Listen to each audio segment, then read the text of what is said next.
ಗೆಳೆಯರೇ ನಮಸ್ಕಾರ, ಹೇಗಿದ್ದೀರಿ ಎಲ್ರು? ಗೆಳೆಯರೇ, ಕೇರಳದಲ್ಲಿ ಮುಸ್ಲಿಂ ಲೀಗ್ ಅಬ್ಬರ ಈಗಾಗಲೇ ಶುರುವಾಗಿದೆ. ಮುಸ್ಲಿಂ ಲೀಗ್ ಅಧಿಕಾರಕ್ಕೆ ಬಂದಾಗಲೇ ನಮ್ಮ ಮಾತೆ ಇನ್ನು ಮುಂದೆ ಕೇರಳದಲ್ಲಿ ನಡೆಯುತ್ತೆ ಅಂತ ಹೇಳ್ಕೊಂಡಿತ್ತು.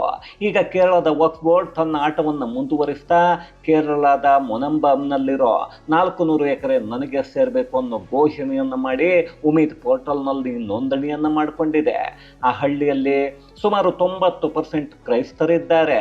ಅವರೆಲ್ಲರೂ ಕಾಂಗ್ರೆಸ್ಗೆ ಮತವನ್ನು ಹಾಕಿದ್ದಾರೆ.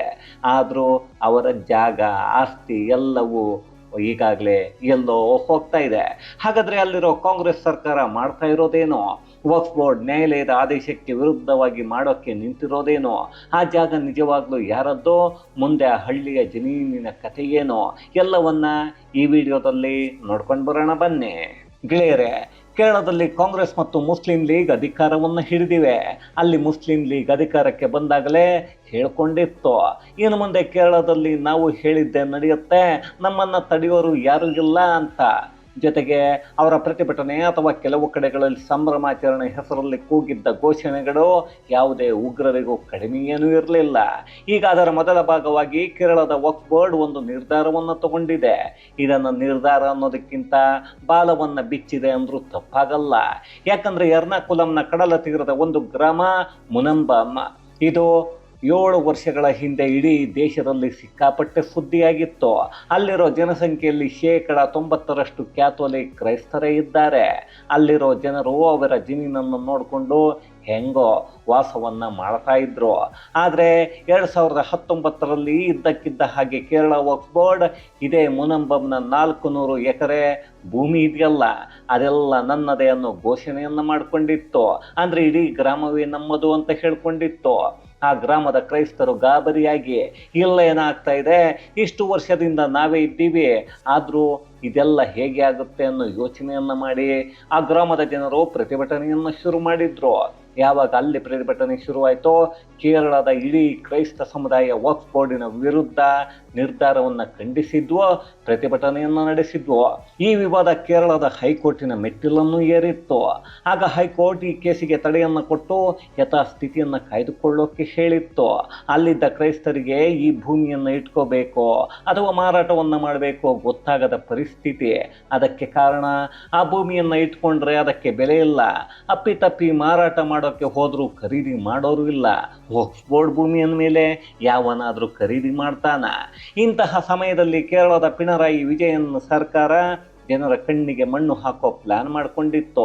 ಅದೇನಂದ್ರೆ, ಇದರ ಕುರಿತು ಎಲ್ಲವನ್ನ ವಿಚಾರಣೆ ಮಾಡೋಕೆ, ಅದರ ದಾಖಲೆಗಳನ್ನು ಕಲೆ ಹಾಕೋಕೆ ನ್ಯಾಯಾಂಗ ಕಮಿಷನ್ ಅನ್ನು ಮಾಡಿಬಿಡೋಣ, ಯಾವ ಭೂಮಿ ವಕ್ಫ್ಗೆ ಸೇರಬೇಕು, ಎಷ್ಟು ಭೂ ಮಾಲೀಕರದ್ದು ಅನ್ನೋ ನಿರ್ಧಾರವನ್ನು ಮಾಡೋಣ ಅಂತ ಹೇಳಿ ಕೈಯನ್ನು ತೊಳ್ಕೊಂಡಿತ್ತು. ಅದಾದ ನಂತರ ವಕ್ಫ್ ಬೋರ್ಡ್ ಸುಪ್ರೀಂ ಕೋರ್ಟ್ ಮೆಟ್ಟಿಲನ್ನು ಏರಿತ್ತು. ಅಲ್ಲೂ ನ್ಯಾಯಾಲಯ ಯಥಾಸ್ಥಿತಿಯನ್ನು ಕಾಪಾಡಿಕೊಳ್ಳೋಕೆ ಸೂಚನೆಯನ್ನು ಕೊಟ್ಟಿತ್ತು. ಆದರೂ ಈಗಲೂ ಮುನಂಬಂ ಗ್ರಾಮದ ಭೂಮಾಲೀಕರು ಅದೇ ಅತಂತ್ರ ಸ್ಥಿತಿಯಲ್ಲಿದ್ದಾರೆ. ಇದೆಲ್ಲದರ ನಡುವೆ ಮೊನ್ನೆ ಕೇರಳ ವಕ್ಫ್ ಬೋರ್ಡ್ ಉಮೀದ್ ಪೋರ್ಟಲ್ನಲ್ಲಿ ಅದೇ 400 ಎಕರೆ ಜಮೀನು ನಮ್ಮದೇ ಅಂತ ನೋಂದಣಿಯನ್ನ ಮಾಡಿ ಮತ್ತೆ ನ್ಯಾಯಾಲಯ ಯಾವ ವಿಚಾರವನ್ನ ಯಥಾಸ್ಥಿತಿ ಕಾಯ್ದುಕೊಳ್ಳಿ ಅಂತ ಹೇಳಿತ್ತೋ, ಆಗಿನ ಕೇರಳ ಸರ್ಕಾರ ನ್ಯಾಯಾಂಗ ಕಮಿಷನ್ ರಚನೆಯನ್ನ ಮಾಡಿದ್ರು. ಅದಕ್ಕೂ ಕ್ಯಾರೆ ಅನ್ನೋದ ವಕ್ಫ್ ಬೋರ್ಡ್ ಯಾವನು ನನಗೆ ಏನೇ ಹೇಳಿದ್ರು ಕೇಳಲ್ಲ, ನ್ಯಾಯಾಲಯದ ನ್ಯಾಯಾಂಗ ವ್ಯವಸ್ಥೆ ನಮಗಲ್ಲ ಅನ್ನೋ ಹಾಗೆ ಆಡ್ತಾ ಇದೆ. ಈಗ ವಕ್ಫ್ ಬೋರ್ಡ್ಗೆ ಇಷ್ಟೊಂದು ಧೈರ್ಯ ಎಲ್ಲಿಂದ ಬಂತು ಅಂತ ನೋಡಿದ್ರೆ, ಕೇರಳದಲ್ಲಿ ಕಾಂಗ್ರೆಸ್ ಸರ್ಕಾರ ಇದೆ ಅನ್ನಿಸಿದ್ರು, ಅಲ್ಲಿನ ಹಿಡಿತಾ ಇರೋದು ಮುಸ್ಲಿಂ ಲೀಗ್ ಕೈಯಲ್ಲೇ. ಹಾಗಾಗಿ ಮುಸ್ಲಿಂ ಲೀಗ್ ನಮ್ಮ ಪರವಾಗಿರುತ್ತೆ, ಅಲ್ಲಿ ಏನೇ ನಡೆದ್ರು ನಮ್ಮ ಪರವಾಗಿ ನಿಂತುಕೊಳ್ಳುತ್ತೆ, ಸರ್ಕಾರವೇ ನಮ್ಮ ಪರ, ನ್ಯಾಯಾಲಯದಲ್ಲೂ ಹೋರಾಟ ಮಾಡುತ್ತೆ ಅನ್ನೋ ಧೈರ್ಯ. ಇನ್ನು ಈ ಭೂಮಿ ಹೇಗೆ ಕ್ರೈಸ್ತರ ಪಾಲಾಯಿತು ಅನ್ನೋದೇ ಒಂದು ರೋಚಕ. ಯಾಕಂದ್ರೆ ನಮ್ಮ ಹಿಂದೂಗಳು ವಿಶಾಲ ಹೃದಯದವರಲ್ವೇ, ಅದೇ ಇಲ್ಲೂ ಆಗಿದೆ. 1900ರಲ್ಲಿ ಟ್ರವಂಕೂರಿನ ರಾಜ ರಾಮವರ್ಮ ಅಬ್ದುಲ್ ಸತ್ತಾರ್ ಮೂಸಾ ಹಾಜಿ ಸೇಠ್ ಅನ್ನೋ ವ್ಯಕ್ತಿಗೆ 404 ಎಕರೆ ಮತ್ತು 60 ಎಕರೆ ಹಿನ್ನೀರಿನ ಜಾಗವನ್ನು ಗುತ್ತಿಗೆಗೆ ಕೊಟ್ಟು ಅದನ್ನು ಕೃಷಿ ಮತ್ತು ವ್ಯಾಪಾರಕ್ಕೆ ಬಳಕೆಯನ್ನು ಮಾಡಿಕೊಳ್ಳೋಕೆ ಹೇಳ್ತಾನೆ.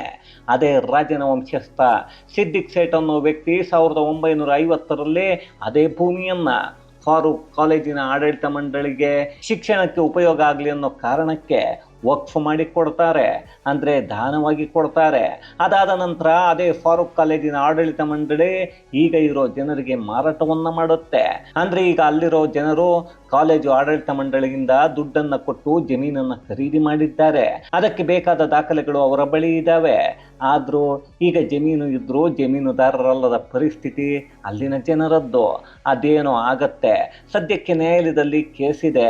ಯಾವತ್ತಿದ್ರೂ ನಮಗೆ ನಮ್ಮ ಆಸ್ತಿ ಸಿಗುತ್ತೆ ಅಂದುಕೊಂಡಿದ್ದವರಿಗೆ ಕೇರಳದಲ್ಲಿ ಕಾಂಗ್ರೆಸ್ ಮತ್ತು ಮುಸ್ಲಿಂ ಲೀಗ್ ಸರ್ಕಾರ ಅಧಿಕಾರಕ್ಕೆ ಬಂದು ಕೇವಲ 15 ದಿನಗಳಲ್ಲಿ ಮತ ಹಾಕಿದ್ದವರ ಪರಿಸ್ಥಿತಿ ಹೀನಾಯ ಆಗ್ತಾ ಇದೆ. ಇಲ್ಲಿ ಬಹಳಷ್ಟು ಜನರಿಗೆ ಅನ್ನಿಸಬಹುದು, ನ್ಯಾಯಾಲಯದಲ್ಲಿ ಕೇಸಿದ್ರು ಅದನ್ನು ಹೇಗೆ ಉಮೀದ್ ಪೋರ್ಟಲ್ನಲ್ಲಿ ನೋಂದಣಿ ಮಾಡ್ತಾರೆ ಅಂತ. ಪುಂಡಾಟ ಮಾಡೋ ಮುಸ್ಲಿಂ ಲೀಗ್ ಮತ್ತು ವಕ್ಫ್ ಬೋರ್ಡ್ಗಳು ಯಾವತ್ತೂ ನ್ಯಾಯಾಲಯ ಮತ್ತು ಅಲ್ಲಿಂದ ಬರೋ ತೀರ್ಪುಗಳಿಗೆ ಮರ್ಯಾದೆಯನ್ನು ಕೊಟ್ಟಿಲ್ಲ. ಅದನ್ನು ಪ್ರತಿ ಬಾರಿ ಅವರ ವಿರುದ್ಧ ತೀರ್ಪುಗಳು ಬಂದಾಗ ನೋಡ್ತಾನೆ ಇದ್ದೀವಿ. ಈಗಲೂ ಅದೇ ನಡೀತಾ ಇದೆ. ಈಗ ಉಮೀದ್ ಪೋರ್ಟಲ್ ಇದೆ, ಅದನ್ನು ಮೋದಿ ಸರ್ಕಾರ ಮಾಡಿದೆ ಸರಿ. ಅದಕ್ಕೂ ಮೊದಲು ಗೊತ್ತಲ್ಲ, ಇದು ನಮ್ಮ ಜಮೀನು ಅಂದರೆ ಮುಗಿದೇ ಹೋಯ್ತು, ಆಸ್ತಿಯ ಮಾಲೀಕನೇ ಖಾಲಿ ಮಾಡಬೇಕಿತ್ತು. ಆಗಿನ ಕಾನೂನು ಇದ್ದದ್ದೇ ಹಾಗೆ. ಅದನ್ನು ತಂದಿದ್ದು ಯಾರು ಅಂತ ನಾನೇನು ಹೇಳಬೇಕಿಲ್ಲ ಬಿಡಿ. 2 ವರ್ಷಗಳ ಹಿಂದೆ ಮೋದಿ ಸರ್ಕಾರ ವಕ್ಫ್ ಬಿಲ್ ತಿದ್ದುಪಡಿಯನ್ನು ಮಾಡಿದ್ದು, ಯಾವುದೇ ಆಸ್ತಿಯನ್ನು ವಕ್ಫ್ ತನ್ನ ಆಸ್ತಿ ಅಂತ ಹೇಳಬೇಕು ಅಂದರೆ ಅದನ್ನು ಮೊದಲು ಉಮೀದ್ ಪೋರ್ಟಲ್ನಲ್ಲಿ ನೋಂದಣಿಯನ್ನು ಮಾಡಬೇಕು. ಅದಕ್ಕೆ ಪೂರಕವಾದ ದಾಖಲೆಗಳನ್ನು ಅಪ್ಲೋಡ್ ಮಾಡಬೇಕಾಗತ್ತೆ. ಅದಾದ ನಂತರ ಜಮೀನಿನ ಬಗ್ಗೆ ತಕರಾರು ಇದ್ದರೆ ವಕ್ಫ್ ಟ್ರಿಬ್ಯುನಲ್ಗೆ ಹೋಗುತ್ತೆ. ಅಲ್ಲಿ ಇತ್ಯರ್ಥ ಆಗಲಿಲ್ಲ ಅಂದರೆ ಜಿಲ್ಲಾಧಿಕಾರಿಗಳ ಕಚೇರಿ, ಅಲ್ಲೂ ಆಗದೇ ಇದ್ದರೆ ಹೈಕೋರ್ಟ್ ಮತ್ತು ಸುಪ್ರೀಂ ಕೋರ್ಟ್ವರೆಗೂ ಹೋಗಿ ಎಲ್ಲಿ ಬೇಕಾದರೂ ಅದು ತೀರ್ಮಾನ ಆಗಬಹುದು. ಆ ಜಮೀನು ವಾಪಸ್ಸು ಮಾಲೀಕರಿಗೆ ಸಿಗಬಹುದು. ಈ ತಿದ್ದುಪಡಿ ಆಗೋದಕ್ಕೂ ಮೊದಲು ವಕ್ಫ್ ವ್ಯಾಜ್ಯಗಳನ್ನು ತೀರ್ಮಾನ ಮಾಡೋ ಅಧಿಕಾರ ಯಾರಿಗೂ ಇರಲೇ ಇಲ್ಲ. ಮೋದಿ ಸರ್ಕಾರ ಎಲ್ಲ ತಿದ್ದುಪಡಿಗಳನ್ನು ತಂದು ಜನರಿಗೆ ತೊಂದರೆ ಆಗದ ಹಾಗೆ ಮಾಡೋದಕ್ಕೆ ಹೋದರೆ ವಕ್ಫ್ ಬೋರ್ಡ್ ಮಾತ್ರ, ಅಯ್ಯೋ ನೀವು ಏನಾದರೂ ಮಾಡ್ಕೊಳ್ಳಿ ಸ್ವಾಮಿ, ನಾವು ಮಾತ್ರ ನಮ್ಮ ಬುದ್ಧಿಯನ್ನು ಬಿಡಲ್ಲ, ನಿಮ್ಮ ಕೆಲಸ ನೀವು ಮಾಡಿಕೊಳ್ಳಿ, ನಮ್ಮ ಕೆಲಸವನ್ನು ನಾವು ಮಾಡ್ಕೋತೀವಿ, ನಮಗೆ ಬೇಕಾದ ಸರ್ಕಾರವನ್ನು ಆಯ್ಕೆ ಮಾಡಿ ಆಟವನ್ನು ಆಡ್ತೀವಿ ಅಂತಿದ್ದಾರೆ. ಈಗ ಭೂಮಿಯ ಮಾಲೀಕರು ಹೇಳ್ತಾ ಇರೋದು, ಈ ಜಾಗ ಗುತ್ತಿಗೆಗೆ ನೀಡಿದ್ದ ಜಾಗ, ಹಾಗಾಗಿ ವಕ್ಫ್ ಆಗೋದಕ್ಕೆ ಸಾಧ್ಯನೇ ಇಲ್ಲ ಅಂತಿದ್ದಾರೆ. ಮೋದಿ ಸರ್ಕಾರ ಕೂಡ ಅದನ್ನೇ ತಿದ್ದುಪಡಿಯಲ್ಲಿ ಹೇಳಿದೆ. ನಿನ್ನ ಸ್ವಂತ ಭೂಮಿಯನ್ನು ಮಾತ್ರ ನೀನು ದಾನ ಮಾಡಬಹುದು, ಯಾರದ್ದು ಭೂಮಿಯನ್ನು ಯಾರೋ ದಾನ ಮಾಡೋದಕ್ಕೆ ಆಗಲ್ಲ ಅಂತ. ಇಲ್ಲೂ ಅದೇ ಆಗಿದೆ.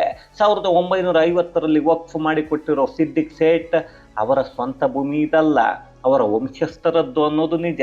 ಅದನ್ನು ಖಂಡಿತ ಮಾಡಿಕೊಡೋದಕ್ಕೆ ಆಗಲ್ಲ. ಅದೇ ನಂಬಿಕೆಯ ಮೇಲೆ ಮೊನಂಬಂ ಜನರು ಕಾಯ್ತಾ ಇದ್ದಾರೆ.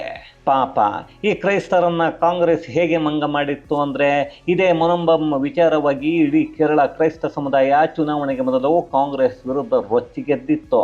ಅದಕ್ಕಾಗಿ ಕಾಂಗ್ರೆಸ್ ಜೋಸೆಫ್ ಅನ್ನೋ ವ್ಯಕ್ತಿಯನ್ನ ಕೇರಳ ಕಾಂಗ್ರೆಸ್ಸಿನ ಅಧ್ಯಕ್ಷರನ್ನಾಗಿ ಮಾಡುತ್ತೆ. ಅವರ ಮೂಲಕವೇ ಕ್ರೈಸ್ತ ಧರ್ಮದ ಗುರುಗಳನ್ನ ಮನವೊಲಿಸಿ ಎಲ್ಲರೂ ಕಾಂಗ್ರೆಸ್ಸಿಗೆ ಮತ ಹಾಕೋ ಹಾಗೆ ನೋಡಿಕೊಳ್ಳುತ್ತೆ.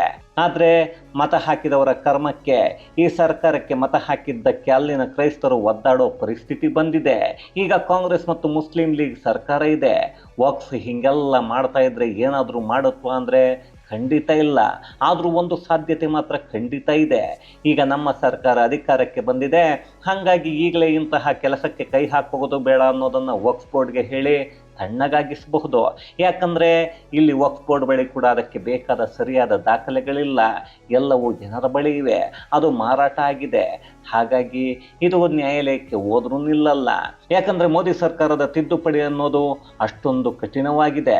ನ್ಯಾಯಾಲಯಕ್ಕೆ ಹೋದರೂ ವಕ್ಫ್ ಬೋರ್ಡ್ ಗೆಲ್ಲಲ್ಲ. ಹಿಂಗಿದ್ದಾಗ ಕೇರಳ ಸರ್ಕಾರ ಇಂತಹ ಕೆಲಸವನ್ನು ಮಾಡಿದ್ರು ಅಚ್ಚರಿಯನ್ನು ಪಡಬೇಕಾಗಿಲ್ಲ. ಈ ಒಂದು ಕೆಲಸಕ್ಕೆ ಬಾರದ ಕೇಸನ್ನು ಏನಾದರೂ ಮಾಡಿ ಜನರನ್ನು ಮತ್ತಷ್ಟು ನಂಬಿಸಿ ದೊಡ್ಡ ಪ್ಲಾನ್ ಅನ್ನು ಮಾಡಿ ಅಲ್ಲಿ ಏನಾದರೂ ಒಂದಷ್ಟು ಮನೆ ಹಾಳು ಕೆಲಸವನ್ನು ಮಾಡೋದಕ್ಕೆ ಮುಸ್ಲಿಂ ಲೀಗ್ ಮತ್ತು ಕಾಂಗ್ರೆಸ್ ಪಕ್ಷ ತಯಾರಾಗಿರುತ್ತವೆ. ಅದನ್ನೇ ಖಂಡಿತ ಮಾಡುತ್ತವೆ. ಇದು ಕೂಡ ಅದರ ಒಂದು ಭಾಗ ಆಗಿರುತ್ತೆ. ಈ ಸರ್ಕಾರ ಅಧಿಕಾರಕ್ಕೆ ಬಂದಾಗ ಮುಸ್ಲಿಂ ಲೀಗ್ ಕಾರ್ಯಕರ್ತರು ನಡೆದುಕೊಂಡಿದ್ದ ರೀತಿ ಇನ್ನು ಮುಂದೆ ನಮ್ಮದೇ ಎಲ್ಲ ಅಂತ ಮುಸ್ಲಿಂ ಲೀಗ್ ನಾಯಕರು ಹೇಳಿದ್ದು ಯಾಕೆ ಅನ್ನೋದು ಇದೊಂದು ಘಟನೆಯಿಂದ ಅರ್ಥ ಆಗ್ತಾ ಇದೆ.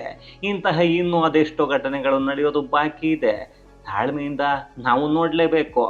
ಆದರೂ ಈ ಮತಾಂತರ ನಡೆಯನ್ನ ಕೇರಳ ಸರ್ಕಾರ ಅದೇಗೆ ತಡೆಯುತ್ತೆ ಅನ್ನೋದನ್ನು ನಾವು ನೋಡೋಣ. ಇದು ಗೆಳೆಯರೇ, ಕೇರಳದಲ್ಲಿ ಮುಸ್ಲಿಂ ಲೀಗ್ ಅಧಿಕಾರಕ್ಕೆ ಬಂದ ತಕ್ಷಣ ವಕ್ಫ್ ಬೋರ್ಡ್ ಬಾಲ ಬಿಚ್ಚಿರೋದ್ರ ಕುರಿತಾದ ಒಂದಷ್ಟು ಮಾಹಿತಿ, ಮತ್ತಷ್ಟು ವಿಶೇಷತೆಗಳೊಂದಿಗೆ ಮುಂದಿನ ವಿಡಿಯೋದಲ್ಲಿ ಭೇಟಿಯಾಗೋಣ. ಅಲ್ಲಿಯವರೆಗೂ ಕನ್ನಡವೇ ಸತ್ಯ, ಕನ್ನಡವೇ ನಿತ್ಯ.